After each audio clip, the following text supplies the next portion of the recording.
Pour chaque sorte de rotation de notre moteur, il suffit de basculer notre petit doigt entre les deux photorésistances qui sont là.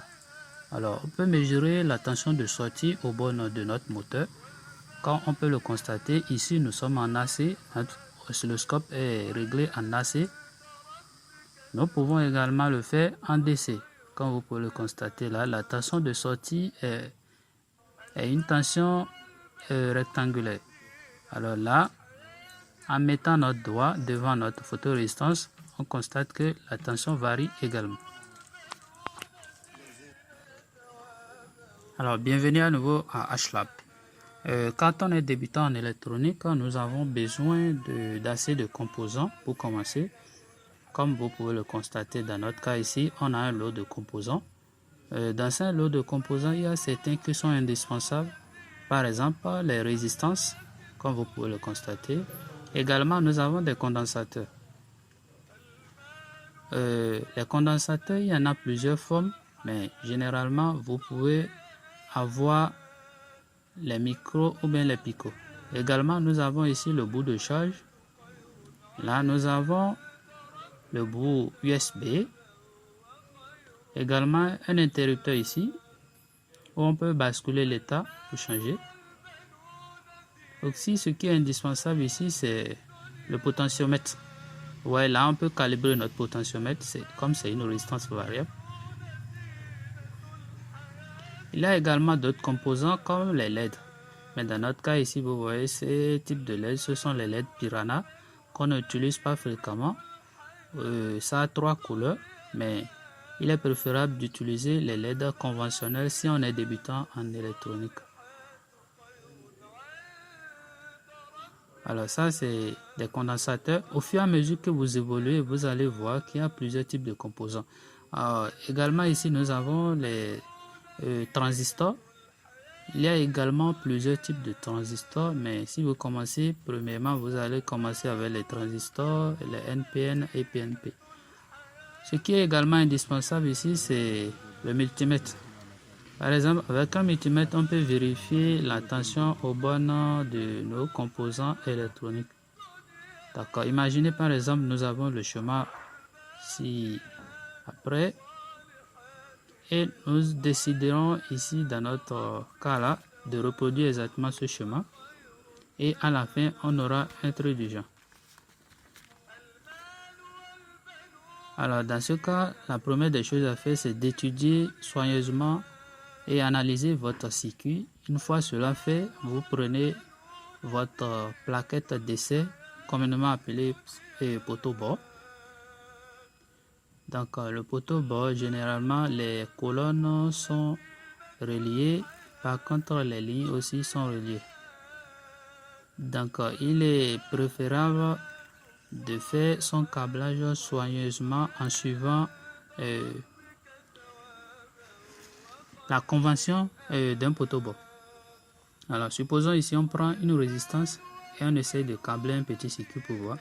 Voilà, entre les deux colonnes, je mets les deux bornes de la résistance. Si je veux également ajouter un autre composant, il suffit d'ajouter dans la colonne de notre résistance, de commencer à partir de là et de mettre nos condensateurs de l'autre côté.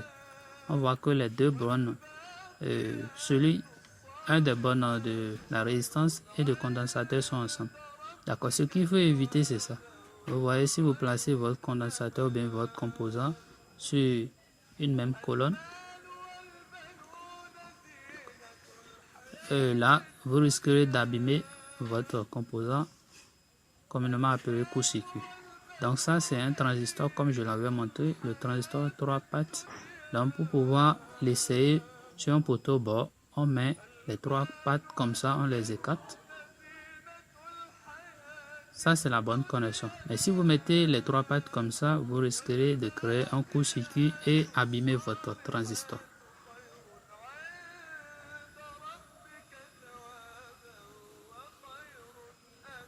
Ainsi fait, vous voyez, si c'était un schéma, on a déjà fini. Mais une fois la plaquette essayée, donc ce qu'on va faire, on va faire un petit typon qu'on peut imprimer Le typon, en réalité, c'est les chemins suivis par nos composants, c'est-à-dire pour lier plusieurs composants ensemble. Vous voyez, nous avons nos chemins. Mais une fois le typon fait, on a soudé les composants, on peut avoir un dispositif de genre, c'est-à-dire une plaquette électronique proprement dit.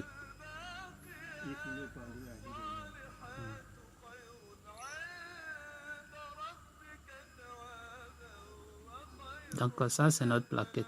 Maintenant, ce qu'on va essayer, notre plaquette électronique, on va essayer de souder nos composants. Dans la première des choses, quand vous êtes débutant également, vous pouvez avoir ce dispositif.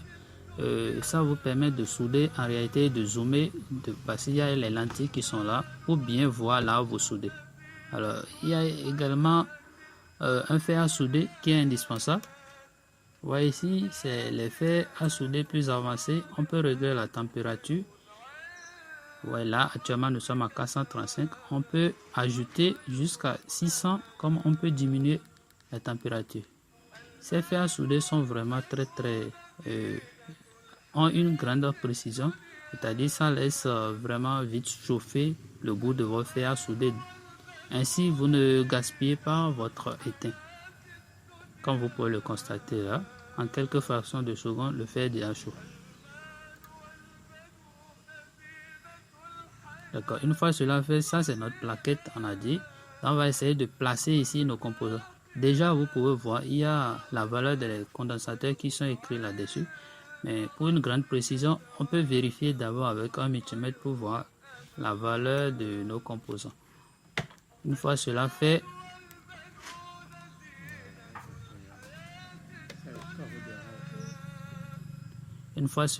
on prend notre composant, on essaye d'enfoncer ça sur notre plaquette électronique.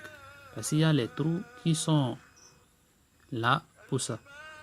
Ok, une fois cela fait encore, on essaye de souder là où les pattes sont sorties de l'autre côté de notre plaquette.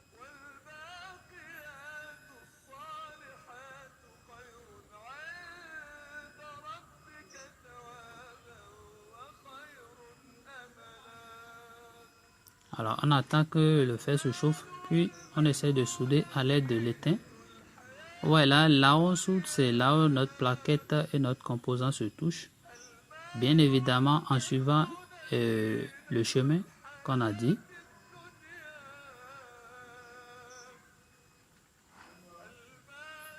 Super, une fois cela fait, vous voyez il y a encore des bouts de notre composant qui restent, qui sont indésirables ici.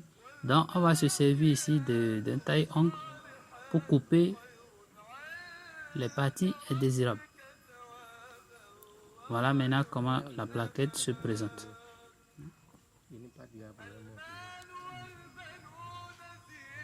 Voilà, c'est bon. C'est avec ça, j'ai essayé de couper.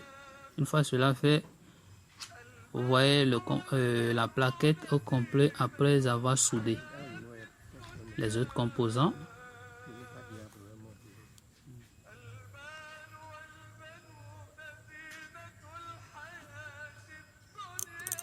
D'accord, il est temps maintenant d'essayer notre plaquette.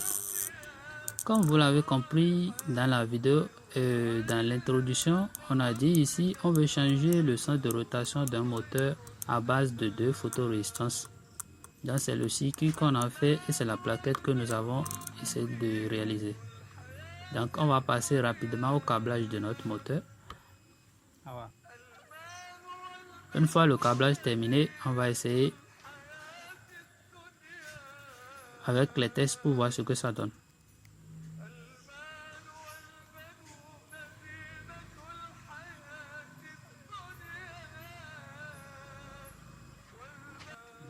Ça c'est notre moteur. On va câbler également le moteur.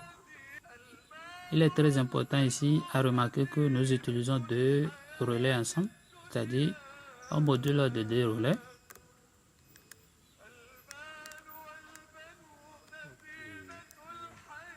Ok, le câblage étant déjà terminé, on va alimenter notre moteur puis on va tester. D'accord, une fois cela fait, il suffit juste de prendre mon petit doigt, je dépose devant L'un est devant la photorésistance. Ouais, là on a deux photorésistances.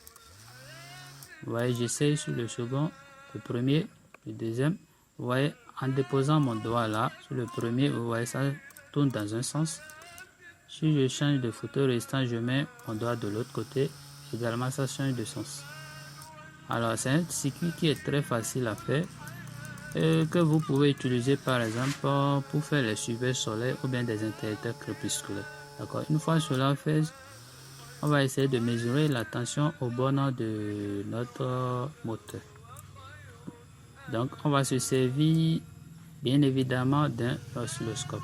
Si c'est juste la tension qu'on veut mesurer en valeur numérique, là, on va utiliser un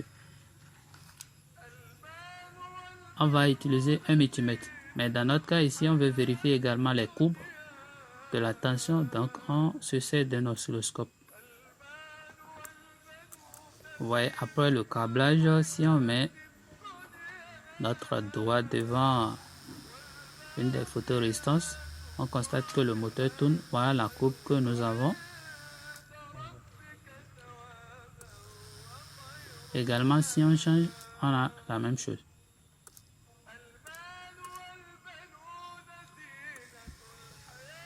D'accord, on va essayer de calibrer notre oscilloscope. En calibrant notre oscilloscope, on voit, vous voyez là, nous avons un signal sinusoïdal qui n'est pas pur, mais un signal sinusoïdal quand même. Bon, cela est dû parce qu'on utilise ici AC. On n'a pas réglé l'oscilloscope sur DC. Normalement, ça doit être sur DC. Ouais, après avoir réglé l'oscilloscope sur DC, en mettant notre doigt, voilà, on constate que ça nous présente un signal carré ou un signal rectangulaire en fonction de la longueur de notre puce.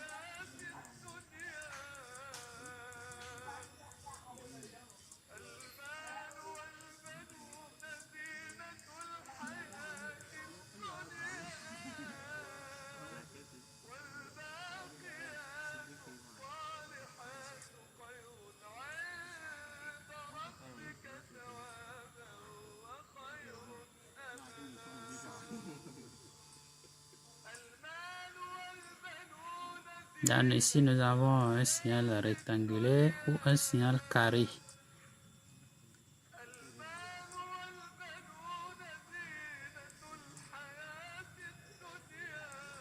D'accord, le plus important c'est de remarquer ici, on n'a pas utilisé un microcontrôleur ou bien un dispositif programmable.